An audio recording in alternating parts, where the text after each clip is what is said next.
Welcome to my channel. তো আজকে review করবো একটা মালায়ালাম সিনেমা। মালায়ালাম সিনেমা মানেই নতুন কিছু। আর 2026 সালের সম্ভবম অধ্যায়াম অনু সিনেমাটা সেই কথাটাই আবার প্রমাণ করলো। জিতু জ্যোতিষন মাঙ্গালাথুর এই সাইফাই সাইকোলজিক্যাল থ্রিলারটা যারা একটু অন্যরকম গল্প খোঁজ করেন তাদের জন্য একদম পারফেক্ট। যদি আমি গল্পটা একটু ছোট করে বলি, সিনেমার শুরুটা বেশ রহস্যময়ভাবে শুরু হয়। তিনজন পুলিশ অফিসার মিলে তাদের এক নিখোঁজ সহকর্মীকে খুঁজতে এক গভীর জঙ্গলে ঢোকেন। কিন্তু সেই জঙ্গল মোটেও স্বাভাবিক ছিল না। সেখানে গিয়ে তারা এমন এক টাইম লুপের চক্করে পড়ে যান, সেখান থেকে বের হওয়া প্রায় অসম্ভব। বাস্তব আর অলৌকিক সব ঘটনা ভিড়ে অফিসাররা কীভাবে নিজেদের সেই জঙ্গল থেকে বের হবেন সেটাই দেখার মতন বিষয়। এই মুভিটি পজিটিভ দিকের কথা বলি, একেবারে নতুন আইডিয়া টাইম লুপ নিয়ে মালয়ালম সিনেমায় সচরাচর কাজ হয় না।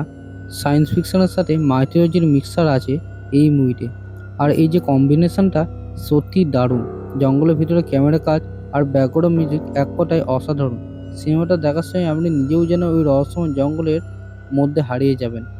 আর এই মুভির একের পর এক টুইস্ট আপনাকে চমকে দেবে। গল্পে এমন কিছু মোড় আছে যা আপনি আগে থেকেই ভাবতেও পারবেন না। এই রহস্যটি আপনাকে শেষ পর্যন্ত বসিয়ে রাখবে। এই মুভিটির নেগেটিভ দিকের কথা বলি, স্ক্রিপ্টের টান টান ভাব একটু কম মনে হবে সেকেন্ড হাফে। সিনেমার কনসেপ্ট যতটা জোরালো ছিল, সেকেন্ড হাফ একটু স্লো মনে হতে পারে। এই মুভিটির ক্যারেক্টার এবং পারফরমেন্সের কথা বলি, আসকার আলী আর বিনীত কুমার মোটামুটি ভালোই কাজ করেছেন। সব মিলে এই মুভিকে আমি 4/5 দেবো।